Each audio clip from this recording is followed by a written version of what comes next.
ఎవరేం చెప్పినా ఇతనే నా అల్లుడు. నీకు నేనున్నాను. ఎవరేం చేస్తారో చూస్తా. వస్తా బావగారు.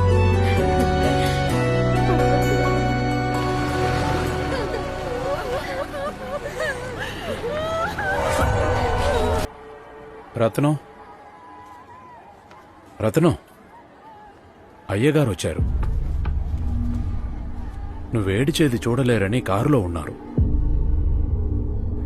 ఒక అమ్మాయి పోయిందని ఇంకో అమ్మాయిని చదవనివ్వకుండా ఆపేకు.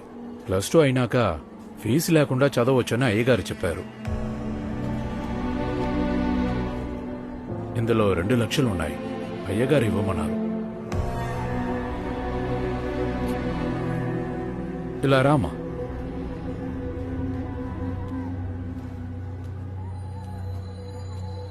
ఇదిగో తల్లి, పట్టుకో. కేసు ఏమైందయ్యా? కేసు క్లోజ్ అయిందండి. ఆ నలుగురు ఆ అమ్మాయిని హెరాస్ చేసి వీడియో వేయడం వల్ల ఆ అమ్మాయి అలా చేసుకుంది. ఆ నలుగురిని పట్టి లోపలేసామండి.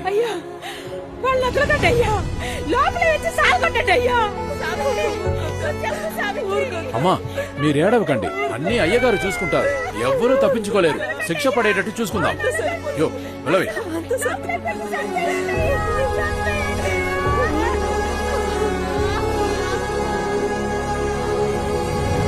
అయ్యా, ఫుల్లుగా చెక్ చేశానయ్యా.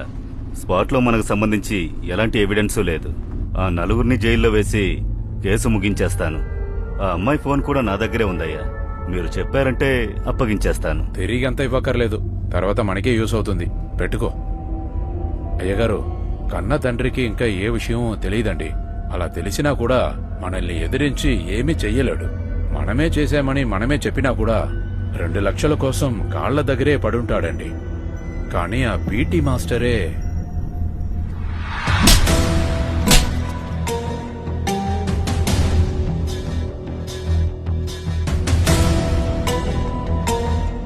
గూండాల దగ్గర మాట్లాడామండి. అందరూ బయలుదేరిపోయారు. మనం ఇంటికెళ్లి చేరే లోపల ఇన్ఫర్మేషన్ తెలుస్తుంది.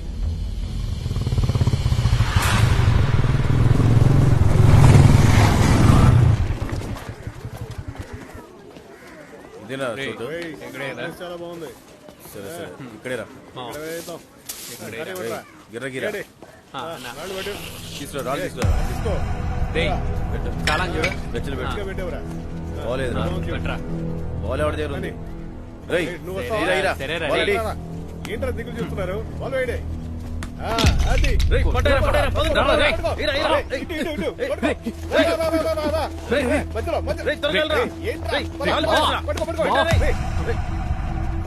చావి ఇంటి దగ్గర మీరేం చేస్తున్నారా బాయ్? నువ్వెవడరు అడగడానికి? గవర్నమెంట్ పోరా అన్నారండి.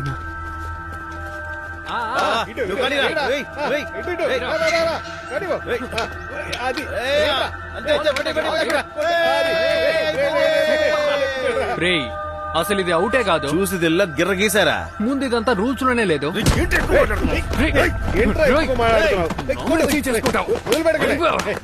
ఏంట్రా రేయ్, ఇప్పుడేంటి రూల్స్ తెలియాలా? మనం ఎందుకు గొడవ పడాలి? పీటీ సార్ని అడిగితే పోలా? ఆయనే వచ్చి చెప్తాడు.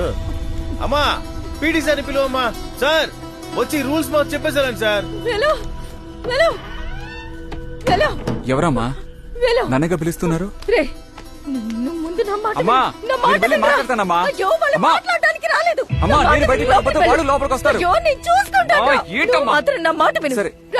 సరే సరే చెయ్యొదులు. ఒక్క నిమిషం చెయ్యొద్దమ్మా. ఇప్పుడే వస్తాను.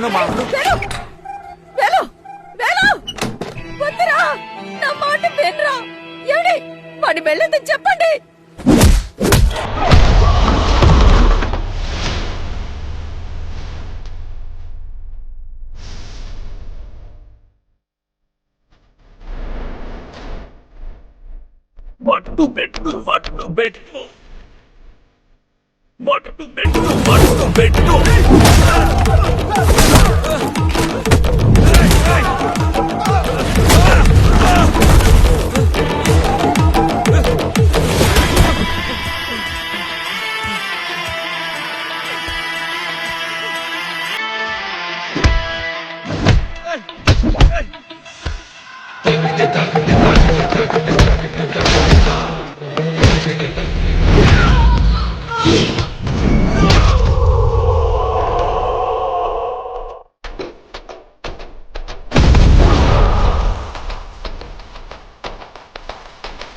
మట్టు అడ్డమొచ్చునప్పుడే కచ్చ కట్టి తెరువంతా ఎదుటికొచ్చి మోదితే మట్టు అడ్డమొచ్చునప్పుడే కచ్చ కట్టి తెరువంతా ఎదుటికొచ్చి మోదితే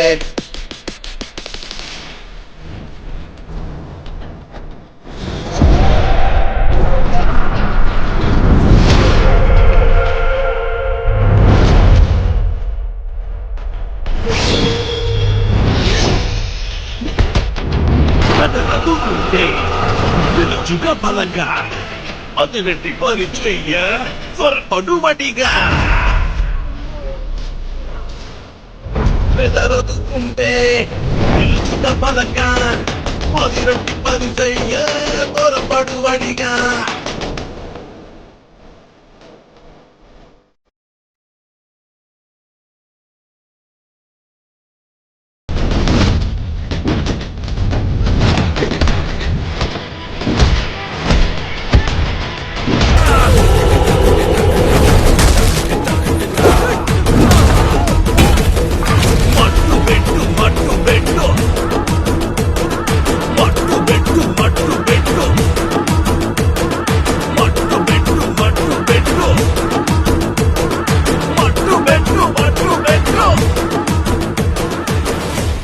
అమ్మాయి శవాన్ని కాల్చిన తర్వాత కూడా తన రక్తం వాసన ఇంట్లో వస్తుందేంటని చూశాను. ఇందులోంచే సార్ వచ్చుంటుంది. ఏయ్, మన ఊళ్ళోనే సార్ డబ్బిచ్చే యజమానిని, చదువు చెప్పే పెద్ద మనుషుల్ని చేతులు జోడించి దేవుడు అంటాము. కానీ ఇప్పుడే సార్ తెలిసింది మీరు మమ్మల్ని ఎలా చూసుకుంటున్నారని. నాకున్న కోపానికి వచ్చి మీ షర్టు పట్టుకుని 4 అడిగి వెళ్దామనే వచ్చా, కానీ మర్చిపోయి సార్ అని పిలుస్తున్నాను. ఈ విధంగానే మమ్మల్ని పెంచారు కదా. కన్న కూతురే చచ్చిపోయింది. ఈ గొడవని ఇలాగే వదిలేద్దాం అనుకున్నాను. కానీ నా ఇంటికొచ్చి నా ఇంకో కూతుర్ని పంపించమని చెప్పారు కదా. మిమ్మల్ని అస్సలు వదలను సార్.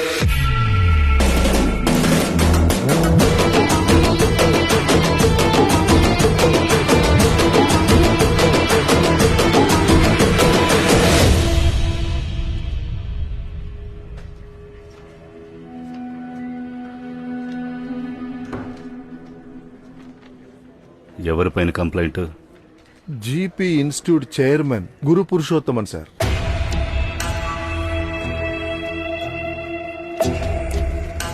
ఇదిగోండి, వెనక్కి రండి. సార్, సార్ ఇక్కడ కాసేపు కూర్చోండి. సార్ అరే కూర్చోండి సార్, 10 నిమిషాల్లో వచ్చేస్తాను. సరే సార్.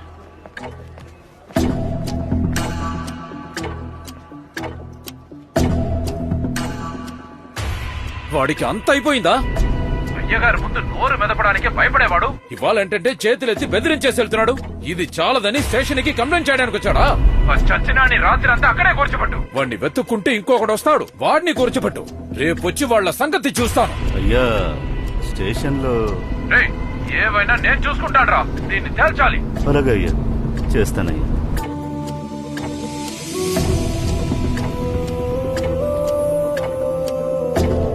ఏమైందక్క? అన్న ఇంటికి రాలేదా ఏటి? అవును సావిత్రి, ఎక్కడికి వెళ్లారో తెలియడం లేదు.